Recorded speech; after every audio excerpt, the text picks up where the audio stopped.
ಸ್ನೇಹಿತರೆ, ಎಲ್ಲರಿಗೂ ಶ್ರೀ ಸಾಯಿ ಚಾನಲ್ಗೆ ಸ್ವಾಗತ. ನಾನು ನನ್ನ ಹಳೆಯ ವಿಡಿಯೋದಲ್ಲಿ ಶ್ರೀ ಸಾಯಿ ಸಚ್ಚರಿತ್ರೆಯ 45ನೇ ಅಧ್ಯಾಯವನ್ನು ತಿಳಿಸಿದ್ದೇನೆ. ಈಗಿನ ವಿಡಿಯೋದಲ್ಲಿ ಶ್ರೀ ಸಾಯಿ ಸಚ್ಚರಿತ್ರೆಯ 46ನೇ ಅಧ್ಯಾಯವನ್ನು ತಿಳಿಸಿಕೊಡುತ್ತೇನೆ.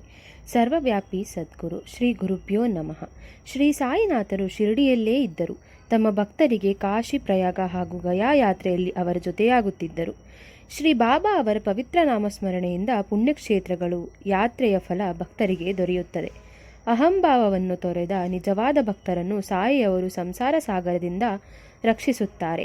ಬಾಬಾ ಅವರನ್ನೇ ಸಂಪೂರ್ಣವಾಗಿ ನಂಬಿ ನಮ್ಮ ತನು, ಮನ, ಧನಗಳನ್ನರ್ಪಿಸುವುದೇ ಪರಮಾನಂದಕ್ಕೆ ಸುಲಭ ಸಾಧನವಾಗಿದೆ.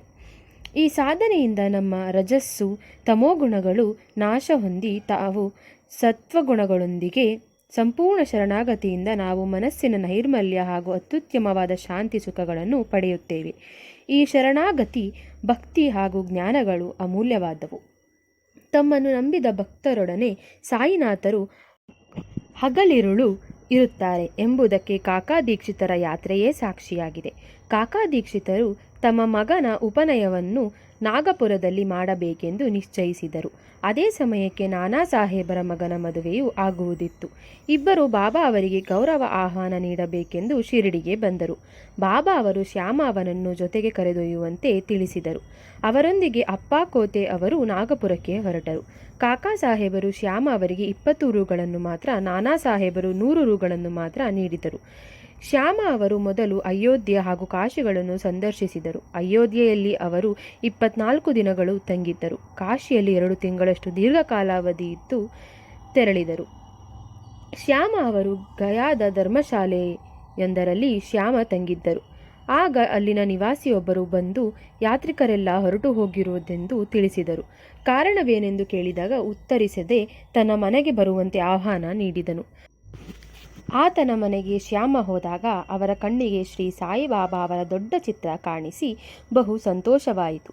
ಆಗ ಅವರಿಗೆ ಶಿರಡಿಯಲ್ಲಿ ಬಾಬಾ ಅವರು ನಾನು ನಿನಗಿಂತ ಮುಂಚೆ ಗಯಾದಲ್ಲಿರುತ್ತೇನೆ ಎಂದದ್ದು ನೆನಪಾಯಿತು. ಈ ಚಿತ್ರ ನಿಮಗೆಲ್ಲಿ ದೊರೆಯಿತು ಎಂದಾಗ ಆತನು ತಾನು 12 ವರ್ಷಗಳ ಹಿಂದೆ ಶಿರಡಿಗೆ ಹೋಗಿದ್ದಾಗ ಶ್ಯಾಮ ಅವರ ಮನೆಯಲ್ಲಿ ಅವರಿಂದಲೇ ಈ ಚಿತ್ರವನ್ನು ಪಡೆದುದಾಗಿ ಹೇಳಿದನು.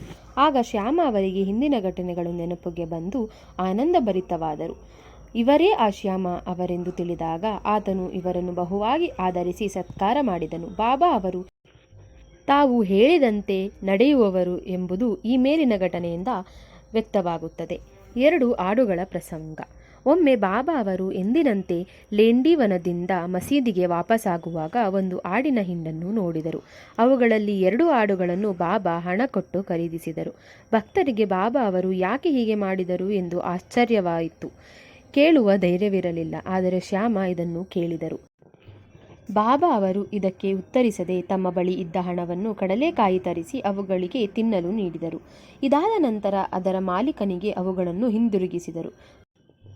ಭಕ್ತರು ಈ ಬಗ್ಗೆ ಪ್ರಶ್ನಿಸಿದಾಗ ಬಾಬಾ ಆಡುಗಳಿಗೆ ಸಂಬಂಧಿಸಿದ ಪೂರ್ವಜನ್ಮದ ಬಗ್ಗೆ ತಿಳಿಸಿದರು. ಇವು ಹಿಂದಿನ ಜನ್ಮದಲ್ಲಿ ಅಣ್ಣ ತಮ್ಮಂದರಾಗಿ ಬಾಬಾ ಅವರ ಸ್ನೇಹಿತರಾಗಿದ್ದರು. ಹಿರಿಯನು ತುಂಬಾ ಸೋಮಾರಿಯೂ ಚಿಕ್ಕವನು ಬುದ್ಧಿಶಾಲಿಯೂ ಆಗಿದ್ದನು.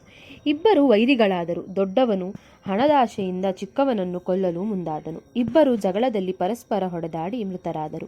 ಈಗ ಆಡುಗಳಾಗಿ ಜನ್ಮ ತಾಳಬೇಕಾಯಿತು. ಬಾಬಾ ಅವರು ಮಾಡಿದ ಆಡಿನ ವ್ಯಾಪಾರ ಹಾಗೂ ಅವುಗಳ ಮಾಲೀಕನಿಗೆ ಹಿಂದಿರುಗಿಸಿದ ಬಗ್ಗೆ ವಿಚಿತ್ರವಾದರೂ ಅವರ ಮೇಲೆ ತೋರಿದ ದಯೆಯಾಗಿತ್ತು ಎಂಬಲ್ಲಿಗೆ ಶ್ರೀ ಸಾಯಿ ಸಚ್ಚರಿತ್ರೆಯ 46ನೇ ಅಧ್ಯಾಯವು ಸಂಪೂರ್ಣವಾಯಿತು. ಶ್ರೀ ಸಾಯಿನಾಥಾಯ ನಮಃ. ನಾನು ನನ್ನ ಮುಂದಿನ ವಿಡಿಯೋದಲ್ಲಿ ಶ್ರೀ ಸಾಯಿ ಸಚ್ಚರಿತ್ರೆಯ 47ನೇ ಅಧ್ಯಾಯವನ್ನು ತಿಳಿಸಿಕೊಡುತ್ತೇನೆ. ಈ ವಿಡಿಯೋ ನಿಮಗೆ ಇಷ್ಟವಾಗಿದ್ದಲ್ಲಿ ಲೈಕ್ ಮಾಡಿ, ಶೇರ್ ಮಾಡಿ ಹಾಗೂ ಶ್ರೀ ಸಾಯಿ ಚಾನಲನ್ನು ಸಬ್ಸ್ಕ್ರೈಬ್ ಮಾಡಿ. ಶ್ರೀ ಸಾಯಿನಾಥಾಯ ಮಂಗಳಂ.